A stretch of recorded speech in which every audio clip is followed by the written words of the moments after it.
Welcome to Healing Wisdom, a Thursday morning talk show featuring guests sharing their stories and knowledge. We discuss the healing aspects of the arts, metaphysics, social justice, and adventure through all types of terrain. So join me, Pandora Peoples, here on WOMR 92.1 FM in Provincetown and WFMR 91.3 FM in Orleans. We're streaming worldwide at WOMR.org. Our theme music is provided by Mason. You can find her website at masonmusic.com. That's MAESYN. Hello out there. We've got Bernard Brown and Oshun with us. So happy to be here with you. You are a professor of dance, a choreographer. We're going to talk about the Katherine Dunham technique. Katherine Dunham, who's an inspiration to you and now to me. And everything from slave movements and dance for movements and activism, the mind-body-spirit connection in dance and history, the transatlantic slave trade, sugar, and so much more. So thank you so much, Bernard, for being with us today. Yes, thank you so much for having me. I am so excited to be here and to talk to you today. Behind me is a student-painted portrait of Oshun, her interpretation of Oshun, the deity of the sweet waters and rivers, the patron goddess of the arts. Yes. Yeah. So can you talk about your choice to tell the story through dance of Henry B. Brown? Sure. Such an audacious narrative, life experience of Henry Box Brown. And so I was a grad student at UCLA. I was taking this class actually that was talking about race and voice. And it was, from people across campus, grad students, undergraduates, people in theater, performance studies, ethnomusicology, and me in dance. And so one of my classmates was a grad student who let me know about this amazing story of Henry Box Brown. And if you don't know much about him, I'll give you a little paraphrase. His life began on a plantation in Richmond, Virginia. He was enslaved. He had a gift of song. He earned some money by taking his gift of song to other plantations and into the town. And so he had saved a few dollars and he had this grand plan to mail himself to freedom. So he enlisted a collaborator, a white ne'er-do-well person from town who he trusted. He trusted this white man to successfully put him in the United States Postal Service. It has been serving us for a long time in ways of freedom and liberation, if we can think about it in that way. And so he mailed himself from Richmond to Philadelphia. And that was a 27-hour journey. He had a beef's liver and a small piece of biscuit that he kept to nourish himself while on that journey, being quiet, being still, as to not alert folks of his presence in this box. And when he was liberated from that small 3x2 box, he sang a song from the Psalms of the Bible. And I was so moved by his audacity, his taking of what we know from Malcolm X, by any means necessary. He used all the tools at his command to find a way to liberate himself. And it felt really important at that time. That was 2016. And we were in what at the time felt like a racial reckoning, but a sort of ramping up to what we experienced in 2020, right? It's really a tribute experience that he went through, is sending himself, and then people were mad at him because he told people how he did it. And then that's how he made a living telling his story. But then it supposedly prevented other people from doing the same thing. He is an interesting character. I love the sort of audacity that he lived with in making these kinds of choices and not necessarily being completely bound by a sort of cultural pressure to do what is expected. Everything that he did was sort of unexpected in a way. And I can appreciate that, not forgetting or erasing the details, but thinking about the principles in which he lived by. I am a child of God, and I have the autonomy and the agency to do almost anything. And so like his critics, it's, and I'm probably saying the quiet parts out loud. As a Black person in this country from those times to now, there's this sense of like cultural pride and also like cultural carrying. And so whatever I do is a reflection of the culture. And that is, to me, a piece of how white supremacy can work in these cultures, in my culture. But at the same time, we have also done this sort of reclamation of that. Like, yes, everyone that does something great, they are ours. We claim them and we live vicariously through them. So this notion of like going back and bringing everyone forward at that time was probably really challenging to do. You had to make like really like definite choices. And sometimes there was no chance to redo. Like, even if you've thought about it, like, oh, I could have made a different choice here. These opportunities were not necessarily afforded. Sometimes still today, not afforded. Access and resource is something that he, through like audacious circumstances, the word audacious keeps coming up with him for me. These circumstances that he ended up being in, the fact that he was able to pay for his pregnant wife and their unborn child to have their freedom is truly amazing. And the fact that he was part of the abolitionist movement, right, for good or for bad, is something that is worth noting, right? He could have just disappeared into obscurity, but he strategically used his platform to, yes, sustain himself and also speak of the ills of chattel slavery that was really running rampant in this country and other countries, right? And so yes, nothing that I've encountered in history is simple. Everything is shaded and contoured and nuanced, complex. I don't want to say complicated all the time, but it's complex. And so I try to pull back and really understand as much of the context as I can, knowing that as each day passes, there's more things to be revealed. And so I continue to learn more and more about my own experience as I'm living. And if I can continue to look at these stories that I think I know, I will continue to learn more and more about, that experience and how it has informed my lived experience, because I am a beneficiary of those that came before, for sure. Yeah. And I would think embodying their story really physically, like in that situation, you're putting yourself in that man's place and as a performance artist. And I really think there's a lot of acting in dance because you're telling a story and you're emoting and sometimes you're a character, right? So you're living that in the way that you can, as you are putting yourself there to be a conduit of that consciousness. And I would think that in those states, dancing, that you would have sort of revelatory experiences, sometimes conscious and sometimes maybe after the fact. Yes. So, I'll talk a bit about the experience of embodying the story of Henry Box Brown.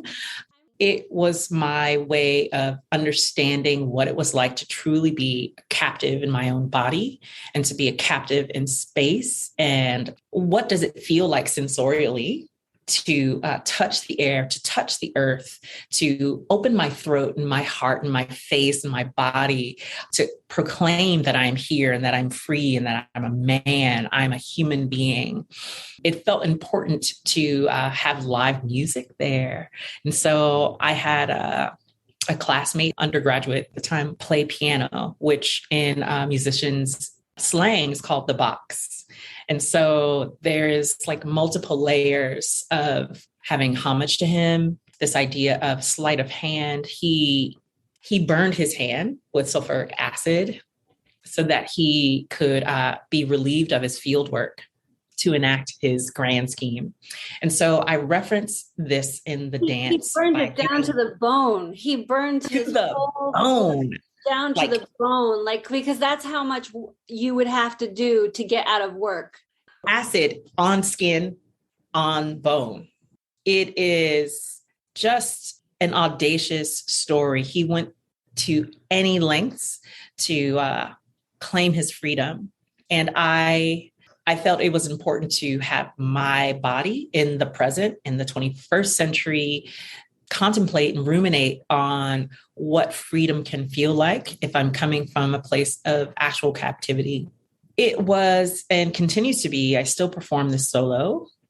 It's been 6 years, and it continues to grow because I get to really contemplate and experience in a performative way what freedom can feel like while also being watched. And so this dynamic of being watched by people as I scramble to get something that feels intangible into my hands, which is a sense of liberation, is sometimes disconcerting and alarming. But I get to remember that I really only have one thing that I'm in control of, and that's my body, my voice, all of these things encapsulated, and my spirit.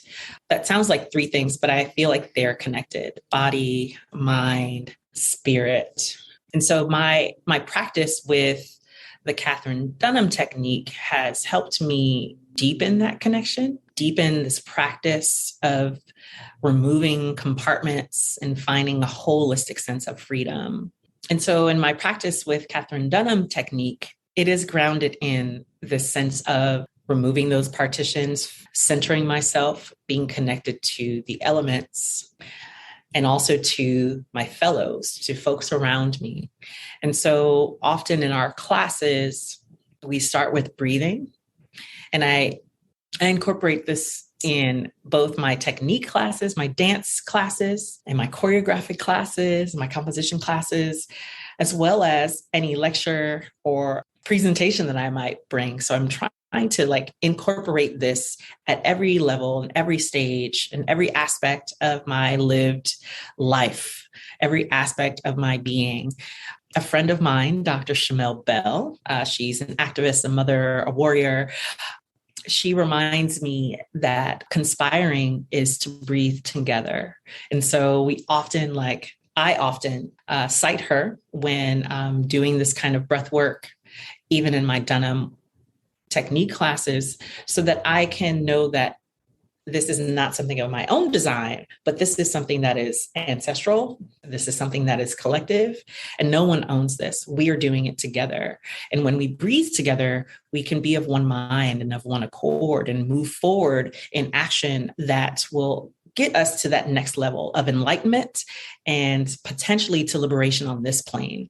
Yeah, so it's been an interesting journey with the Dunham technique. I am in the last stages of my certification process. It's a multi-year process, and I am really thankful that it isn't a 6-week experience and then boom, you're free. Go and do. No, it's like continual practice, continual deepening, and that deepening consists of learning, listening, responding, integrating, like synthesization. And, as a person of my age, I've never been this age before. And learning now is totally different than it was 20 years ago. And practice, something that is ritualized, something that is done again and again, is different now. And so you can't see, but she's looking at me right there. I have a framed program booklet from 1943 of her and Tally Beatty on the cover when she was touring her company at its peak. And she's in a wrapped skirt and a wrapped top with very big white flower at her shoulder breast area and also at her hip area, looking longfully over her shoulder at her partner. And I think it is something, to have presence and knowledge of something that is different than a deep practice with something. And I'm really thankful for this practice. It has cracked me open. Actually, I get to think about each step that I make as intentional. So the work that I do with my company is modeled after my mentor, who modeled her work after Alvin Ailey, who modeled his work after Katherine Dunham. And so in this way, I am extending a legacy. I'm not doing something new, in the same way that the protesters that we understand to be around the world, these activists that are doing the work right now, are extending a legacy. A lot of the work that we do today is based on the civil rights actions from the 50s and 60s. They like changed the game and how we can effectively protest and use all of our resources to galvanize people and to shake the cage so that things can change. And so understanding that I am a part of multiple legacies, I try really hard to embed these things in my daily practice. And it's not something that's out here on the side. It's something that is central and ritualized. I love this idea of ritual and repetition, because repetition, if we keep doing it, yeah, maybe we'll just keep hitting the same note. But I do think if we keep doing it, it starts to change. It can change us vibrationally, and it can also change the space around us, right? And so I love Miss Dunham and how she intentionally created structures which could go on without her, but also very much has her imprint and her intention. It was also audacious, right? So like in the 20s and the 30s, this Black woman is like, oh, I love dance and I have an aptitude for this academic stuff. So I am going to go to university. I'm going to get not just my undergraduate degree, I'm going to get my master's degree, and I'm going to get my PhD in anthropology. There's no one like me in this field right now doing what I'm doing. And so how can I use this space to create, advocate, make change? And so her very presence, as we understand it now, was doing something. So some of her professors, mentors, Herskovitz being one of them, saying, oh, you have this giant fellowship from the Rosenwald Foundation. You're going to go to what we now call the Caribbean, and you'll be able to do something that me as a white man could never do. You can go inside and actually see the people doing, living as they would. And so she, changed how folks approached anthropology. Yeah, I mean, she completely immersed herself. She went to Vodun rituals.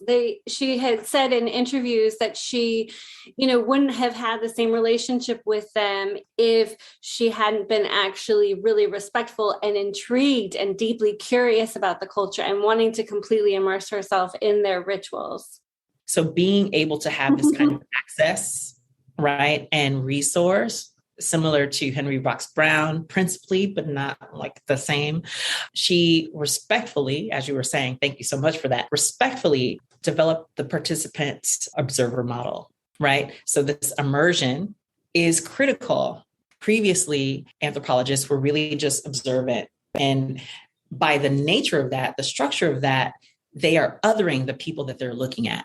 And so they are the subject, strange, though we are all made of the same materials. Right. And so she, yes, being an African-American woman, but also a person, like you're saying, that was curious and had integrity and came there to learn about herself and not see how we're different. How are we the same? And so these types of questions shifts the frame, right? 180. And so we're looking at things differently. Her appreciation of movement was also something that set her apart, right? So if I can understand how a culture moves, I can understand what they believe, what they prioritize.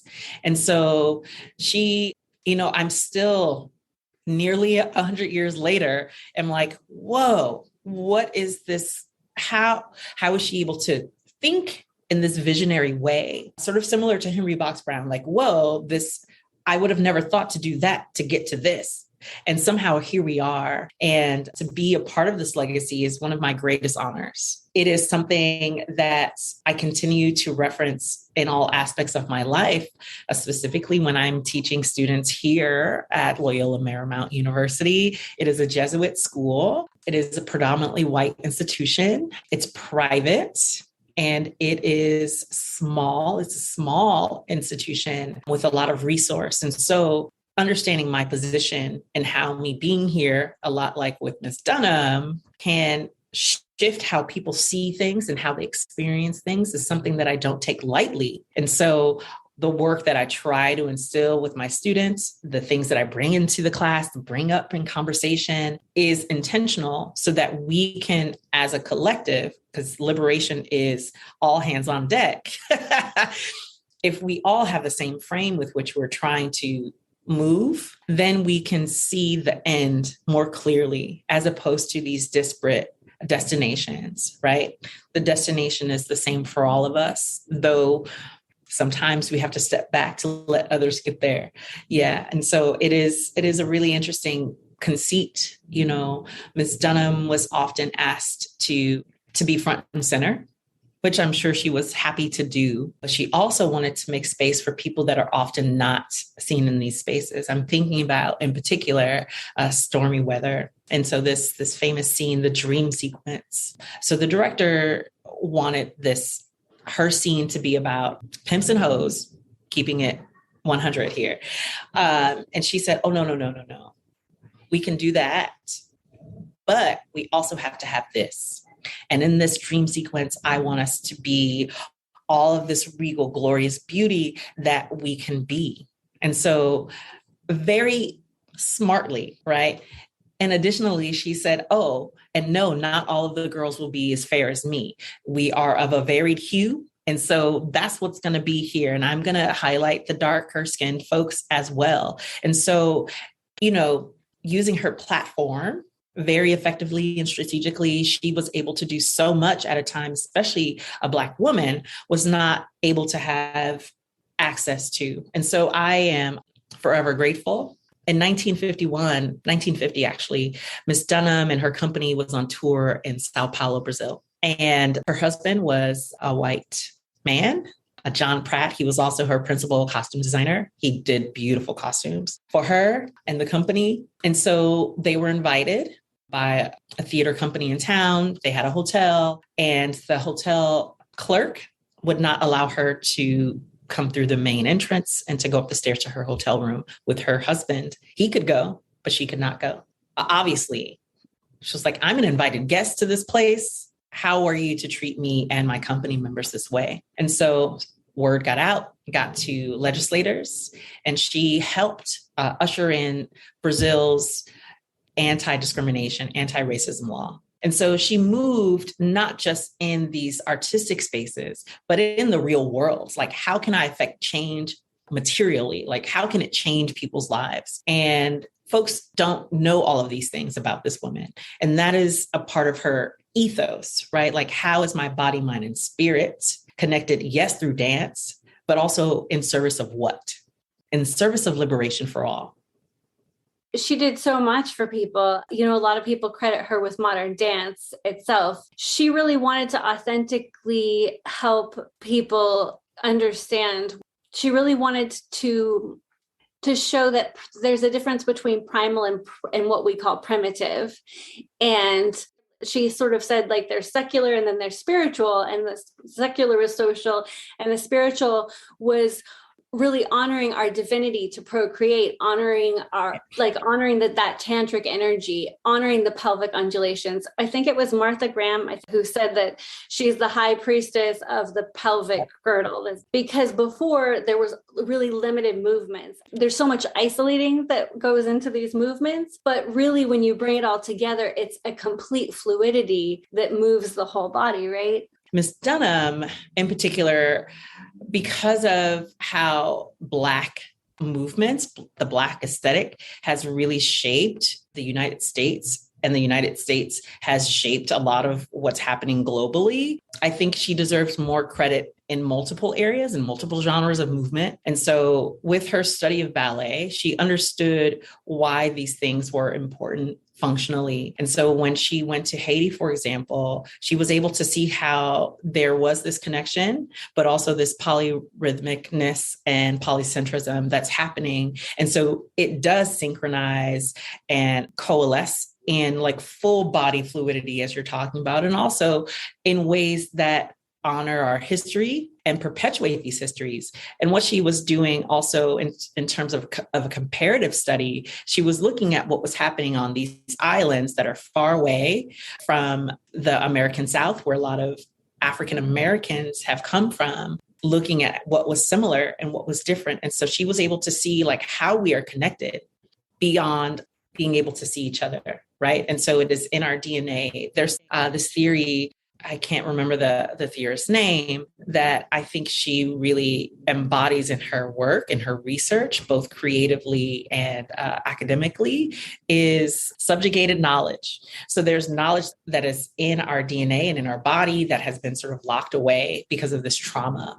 And through like ritual, both secular and sacred, we're able to unlock these knowledges and see how we're all of one people. And so a lot of the work that she was doing, you can like follow a line and you'll see it through experimental artists like Maya Deren, and then even down to David LaChapelle and Rise, right? And so how they are trying to make those connections, she has done that in her work. And so she is placing the African American movement language as also a traditional language of movement, right? Being displaced, there is no like real understanding or under the Africanist aesthetic that is distinctly African American, but is a part of a larger web of movement and understanding of how Blackness can work. And so she was a forerunner in modern dance. She is also what people often like to erase her from is a pioneer in jazz dance, right? So this, as you're talking about this isolation, it's not just from Jack Cole and from East India. We think about, yes, the ribs and also the pelvis with Africanist movement. And so she was able to codify this early on, and people from around the globe, celebrities and laymen, were coming to study at her school in New York in the 40s. Right. And so she is a giant celebrity, also an academic and a writer, a humanitarian, and an entrepreneur, right? Very strategic, using her celebrity and her like cunning to own real estate in the 40s in Manhattan. It is truly remarkable what she is able to do at this time, of course, with support. There's always co-conspirators and collaborators. So in the buying of this Manhattan property, she was able to enlist her secretary, assistant, who was a white woman, to act as her, to front as her. And so she's like, here, use this money, da-da-da. We're going to get this land. We're going to have this school. And so she was able to do that, right, until the folks found out. But that shone a light on the inequity, and the laws of land ownership in Manhattan began to crack open and change. And so again and again, she's using dance as the platform from which she can affect social change, tangible change. I am, fully in awe and so thankful. I don't want to leave out other folks. There are other people that are doing similar and also fabulous things, like Dr. Pearl Primus, who also got her degree in anthropology and created work in a system of movement that is a part of our zeitgeist. And so these women were doing things and continue to lead the way, like in the afterlife of how they model how we can actually move the needle again and again if we look to them as forerunners. Yes. It sounds like you've been working for a long time with disciples of Katherine Dunham, but I would love for you to talk about your holistic approach to dance as a choreographer, and as a dancer. Yes. So I just first want to honor my mentor, without whom I don't know if I would still be dancing. Her name is Lula Washington. Lula Washington is a person who sort of pulled herself up by her bootstraps. Her and her husband started the Lula Washington Dance Theater in 1980, a year after my birth. And the organization is still alive and thriving here in Los Angeles. She is a treasure, an icon, and a dance mother to many. And so learning much about how dance can heal, how dance can change people, change society. I look to her. I also look to Bell Hooks, who I never met, but whose teachings, whose writings, whose ethos really impact me as an educator and a human, leading with my whole experience first, showing up wholly as myself, with joy, with love, flawed and all in every space that I go into. And that also impacts how I approach movement making, community building, and cultivating a community of like-minded movers, thinkers, and action-minded people. Next is Paulo Freire, a Brazilian thinker, knowing that I cannot take on the oppressor's actions to make change. I cannot become the oppressor in my efforts to find liberation. And similarly, Audre Lorde, whoa. You cannot dismantle the master's house using the master's tools. And so with these, like this pantheon of folks behind me, I feel like I have a lot of guidance, both like literally in my ears and also like in the spirit and the air around me. I try to lead with spirit first, really taking care of myself and the people in the room. Because if we're not cared for, then we can't do the work effectively. And so that is really important. I think that movement and its meaning is important. Yes, I love a good abstraction. Abstraction is beautiful, right? Because it cracks things open so that many people can find their own meanings in this something that seemingly very specific.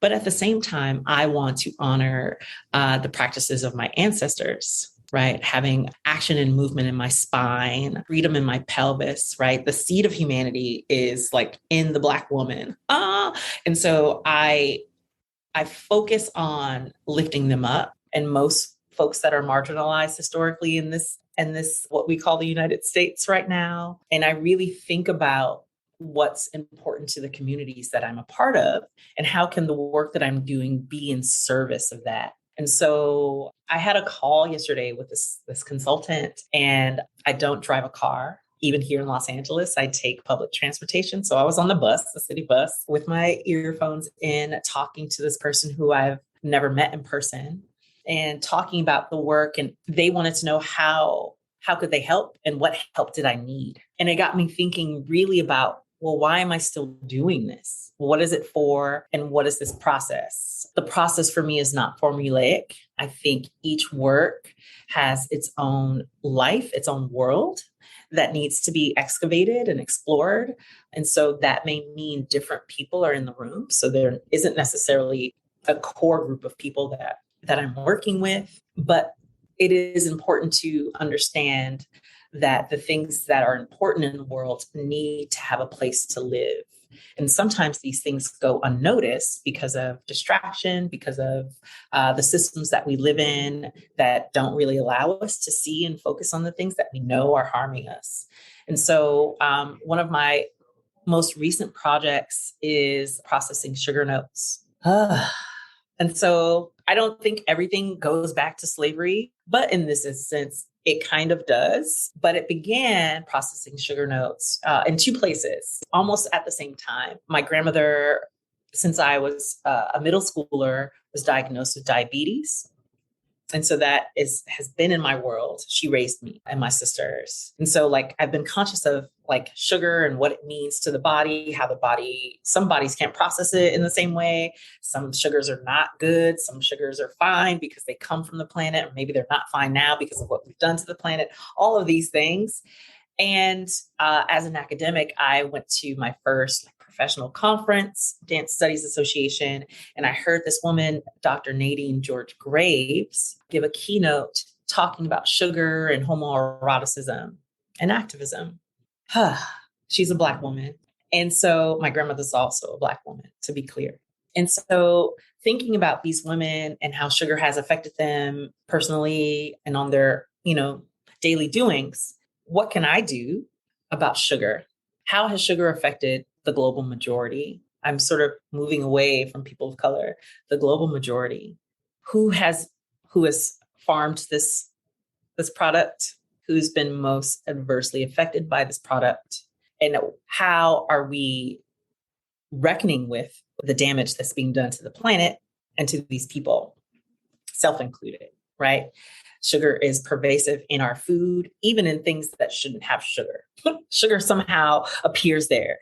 And we have such a large percentage of our population that's affected by diabetes that don't need to have that, but that goes into larger systems. And so I get to think holistically, body, mind, and spirit, about how I can show up and how I've been affected and how it affects members of my community. And so, it started from a personal place, as a lot of works do, like why is this important to me? And then broadening out, how is this important to the people around me that I care about? And even people that I don't know, I still love them. And so leading with empathy is a lot of the creative spark, and also thinking about Miss Dunham and the work that she did. Even if it's uncomfortable, it needs to be made. Side note, one of her most controversial works, Southland, was also made in the 50s. And it, from some accounts, was the demise of her company. It was about lynching in the American South while she was on a tour that was sponsored by the American government.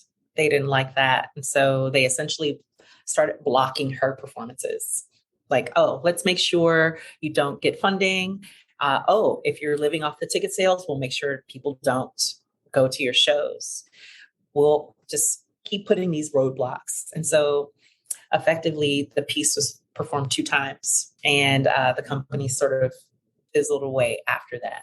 But back to my creative process, starting with voice as well, like thinking about whose voices are heard and whose are not, and embedding those voices in the work. So I often look to icons and giants, and also like small voices like mine being present in this work, so that it is, yes, this giant issue, but also remember that it's personal. These things matter to individual people. And so I've been very lucky and thankful to have some financial support to make this work happen. And that's not often the case. And so regardless of that fact, the work needs to get made because it's important to me. And I think it's important for people to know these types of narratives, right? That there are so many people dying of diabetes every year, and yet there's no definitive action on how to save lives, how to get this fake sugar out of our food, and how to stop poisoning the land so that the things that have natural sugar that we need, the glucose, right, can flourish and live, and we can live unencumbered and like have healthy bodies, because without our bodies, we can't fight the good fight. Yeah. Yeah. And, for me personally, like, as I've been in different dance troupes as a belly dancer. And one of the things in Middle Eastern dance, some people like to call it. And one of the things is that when I put on more weight from mostly eating carbohydrates, which turn to sugar, and also a lot of processed sugar, my body moves differently. And my relationship, my self-esteem, my confidence, how I feel about myself, how I want to hide from the world, like, it's really linked, in our culture, it's still very patriarchal, and there's a lot of objectification. I think more and more men are suffering from being objectified too. But I think that, women in our relationship to our bodies, and especially not feeling that they're our own, and especially in the global majority's case, women of color feel that even more. I think like they've done studies that women apologize like 20 to 30 times a day, typically. So, and I think that there's something about apologizing for your existence if you feel like, your husband owns you because he bought you because of a dowry, or because socially that's the construct traditionally of the heteronormative relationship, or women are making less, and so therefore we're spending more time with the kids and then not working as much, and and so all of that changes the relationship of power, and also our relationship to our own selves and our own sense of entitlement to our autonomy and our sovereignty. So it's interesting that sugar that causes women to gain weight is part of that whole system. And we systematically, white folks, in our colonialization of the West Indies and the Atlantic slave trade, it really was all about destroying the natural habitat and all of the the systems. And basically what wound up happening is Cape Cod and Newport, Rhode Island and Maine and all these different ports and places, fish was brought to the island because of, I believe, overfishing, but it was so much focused on, we're not going to do anything here.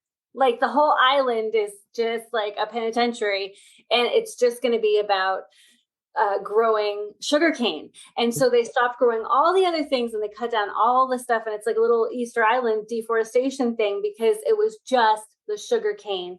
And so they had to import everything. And so it was this vicious cycle. And it was, a lot of it was to support the consumption of rum.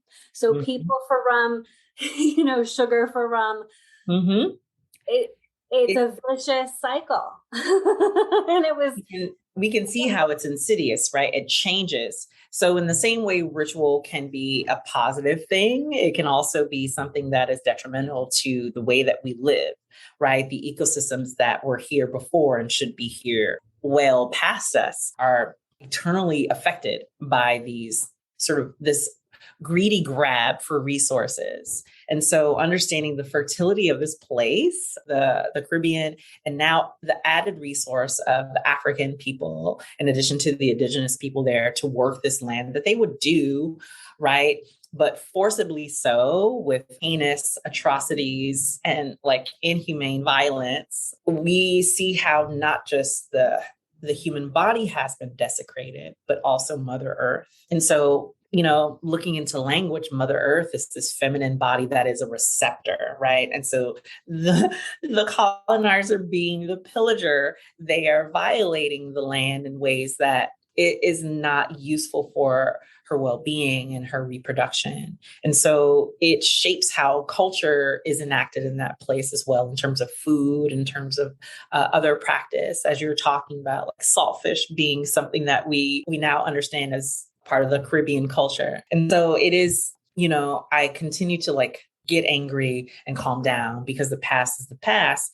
But knowing the past, I'm able to then effectually do something different now. It's when I don't know what happened that I can't do something different. I'm just able to do what I'm told until I know different. I think a lot about Haiti and its treatment, sort of swirling it back. Haiti was one of the richest regions in the world, resource-wise and also monetarily. They were colonized by the French, and the Africans that were brought there were treated, I can say, it's a bias, the worst in terms of their experience as enslaved people. And then also after they fought a successful revolution against the French, the world sort of disowned them, and the French continued to tax them. And they had a bill to the French for getting their freedom, even though they successfully defeated them in battle. Haiti is rich with greenery, mountains, hills. It's a very lush place. And, since the Africans and the indigenous people worked the land and lived on the land, they knew how to use the land as their greatest asset. But at the end of the day, Haiti is still reaping, they're having a hard time because the Western world continued to perpetuate this contract against them, even as they face natural disaster, things that if they were a European nation, for example, they would get a lot of attention, a lot of resource without question. But because they had this bad blood with France nearly 200 years ago, they are still at the bottom of the totem pole. And it is a travesty that we continue to perpetuate this ideology in our cultural mindset, our collective mindset. I learned a lot about Haiti and its gorgeousness and its sort of like repository for Africanist ritual and spirituality through Miss Dunham. Of all the places that she traveled in the world, she found a second home in Haiti. She had an estate there, Habitation Leclerc, I think. My French is really bad. It sounds like broken Spanish. And, her presence there really shifted how the Western world and the world at large saw Haiti in the 20th century because of her celebrity and her like elevating these people in the world's eye. They were already elevated in their own sense of self and self-determination through her presence and through her creating art that elevated this movement practice in the world, bringing their narratives, their stories, their rituals to the concert stage is something that, we can't not highlight enough. It is truly wonderful. And the individual lives that she impacted also, right? Folks that have these gifts, like drummers, really changed how folks were able to think about themselves in the world and like, oh, yes, I can move freely about the globe, right? Attaching myself to my art and my cultural practice. Going back to what she affected, right? She helped bring Latin jazz to the dance world and effectually changing how we understood rhythm here. But Latin jazz is of an African base. And so it's like all of these things continue to swirl and circle around. It's not so separate. Everything is connected if we allow it to be so.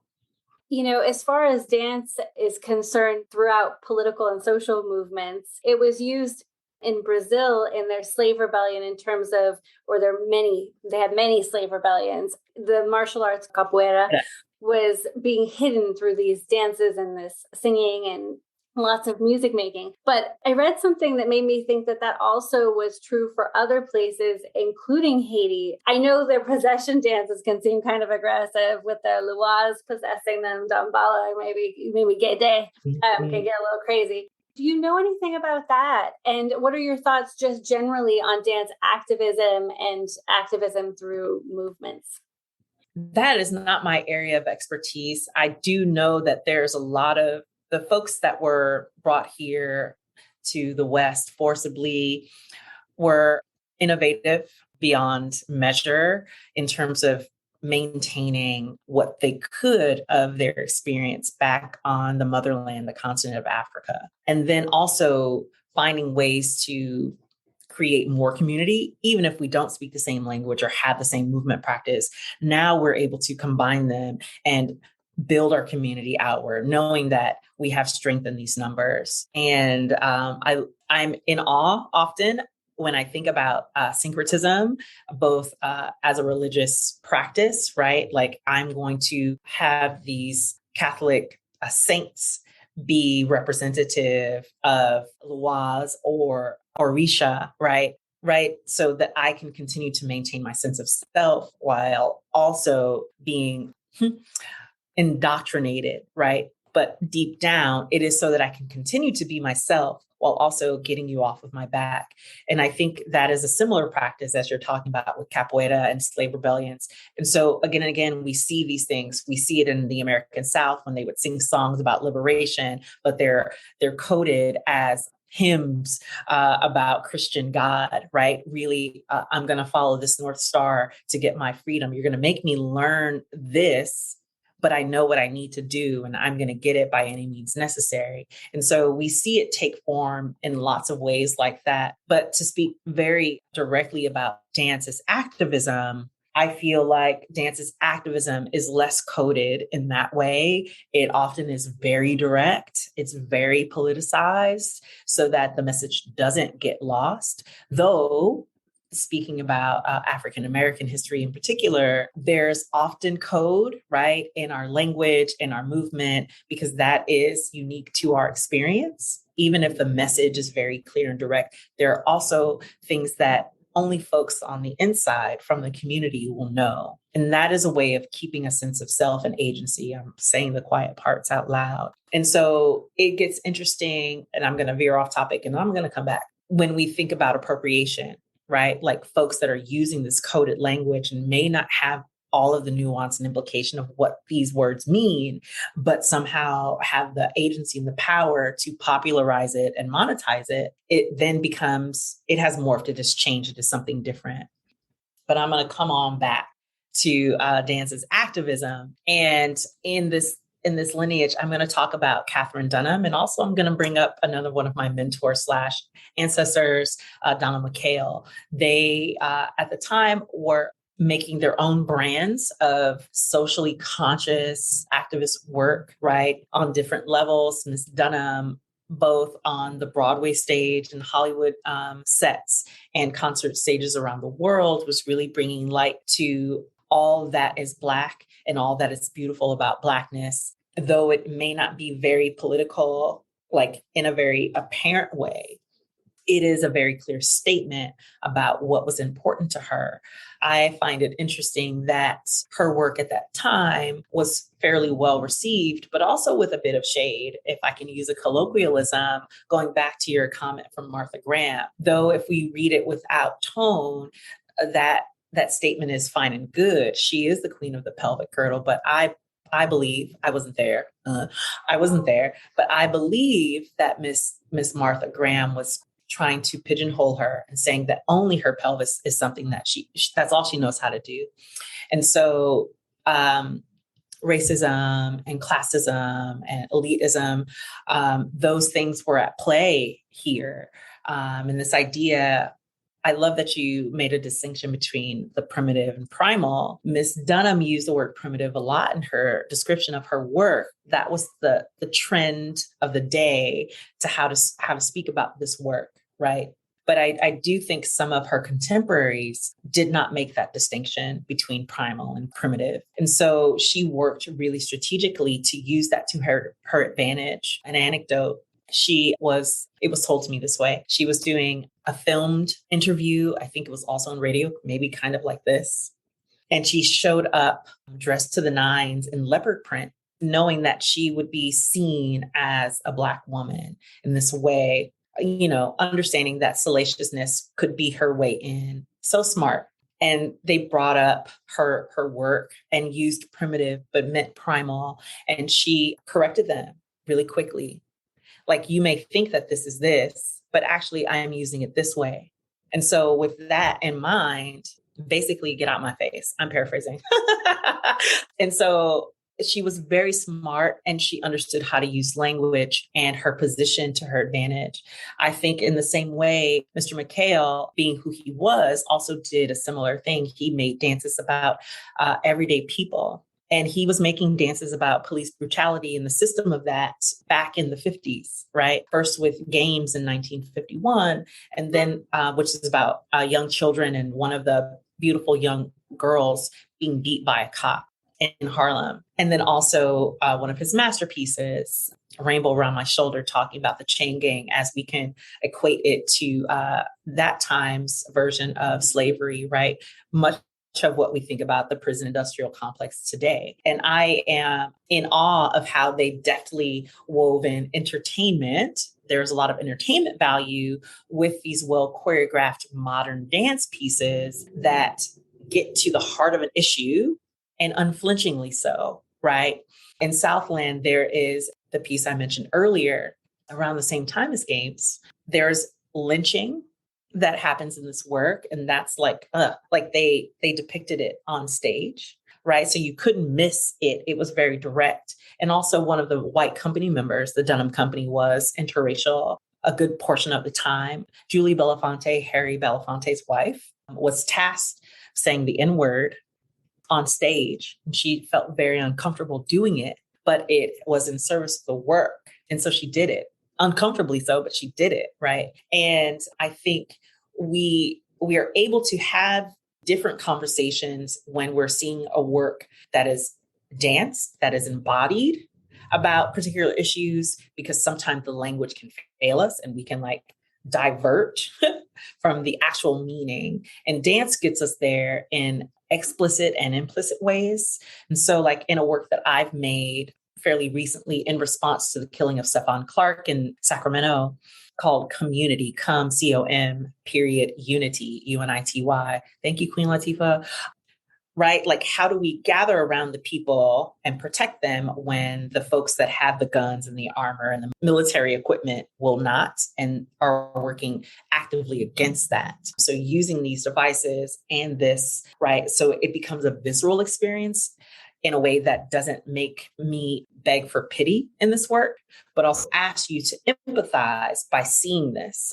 There's a theory, I think it was theorized by one of my professors, Susan Foster, called kinesthesia, right? The movement of the bodies in space causes this sense of empathy and also sort of shared experience through the people that are witnessing it, right? We see this in a voodoo ritual, like folks are like swaying and getting caught up in it. And also in theater spaces or sites that are not theaters. Folks are like, oh, I felt that. This made me feel something. As you were talking about, I'm shaken, right? By watching these old tapes, these old recordings from the 30s. And so dance can do that, right? Because we're not caught up necessarily in the headiness of words, unless words are there, part of that process.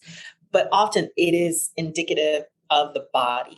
Rennie Harris, when I was taking his class, one of the pioneers of hip hop dance theater, he spoke about another scholar, Michael Sakamoto's theory of the body in crisis. And so when we see a body in crisis, we are like, we want to help. We have empathy. Even if we can detach ourselves from the experience, we want to be of aid. And that is something that the human experience leads us towards if we like lean into our humanity.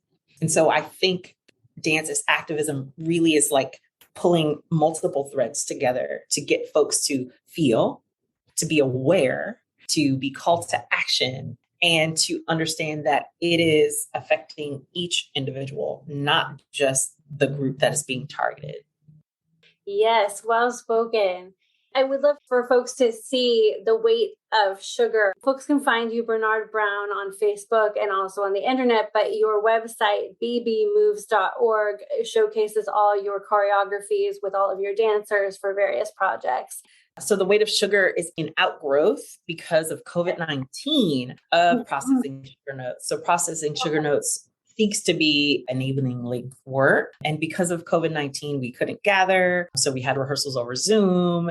And then we safely gathered in a renovated factory in Sacramento. And we made a film that is just one portion of the larger work. And so it is moving around and being seen. It's actually being shown right now as of the 19th in Spain, in Catalonia. And it will in 3 days, be a part of a festival in Sacramento. And so, yes, thank you for all of the support and all of the guidance. I love this project. It's really important to me.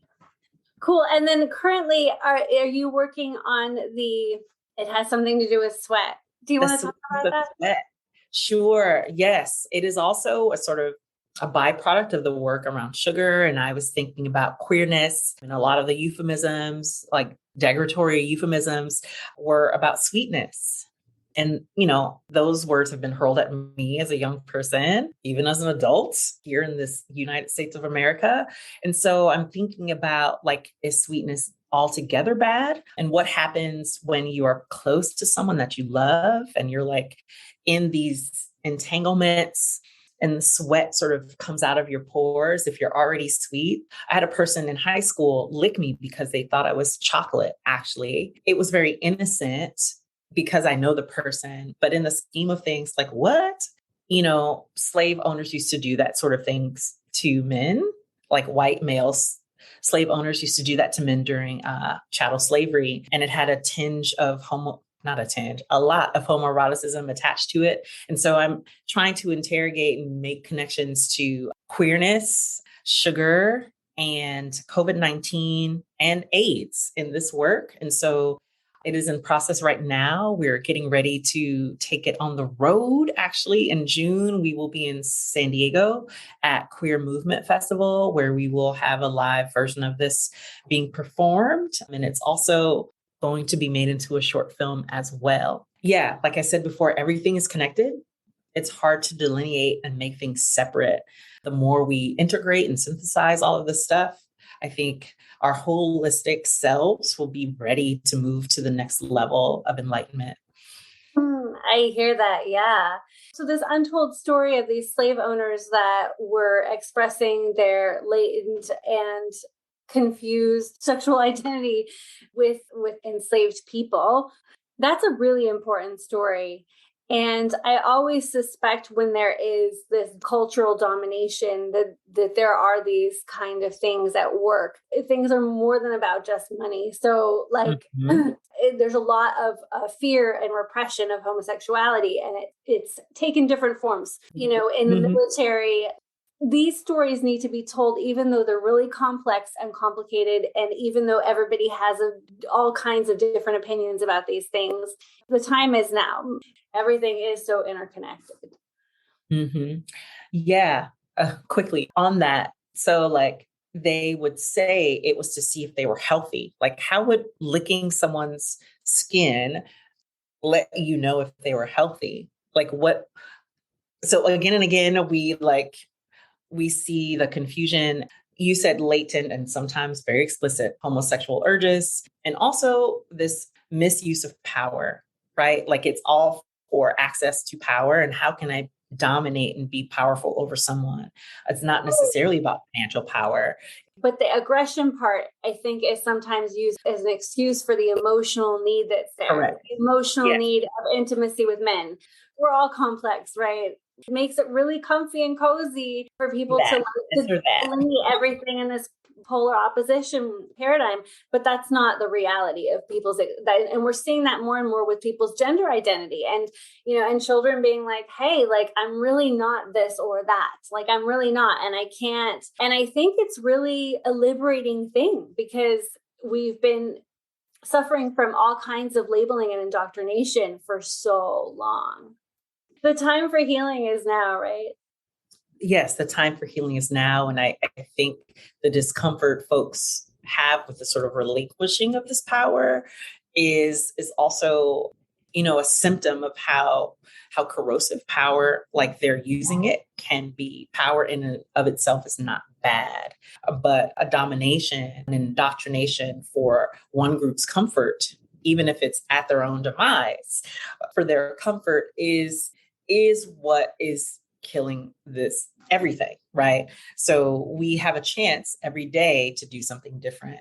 We have a chance every day to surrender to the powers that are greater than us. And what question that I've been having recently for myself is, what are you afraid of? What are you afraid of gaining?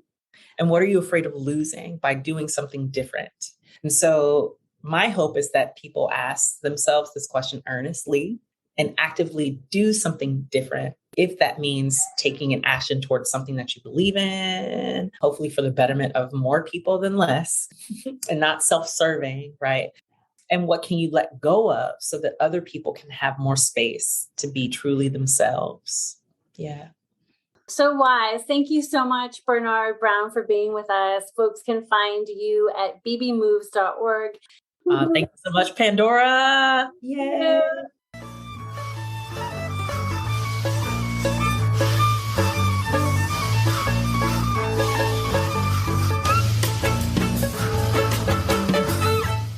You've been listening to Healing Wisdom at Outermost Radio. All of our shows are podcasts at WOMR.org. Also check out healingwisdomradioshow.com and contact me at pandora@WOMR.org.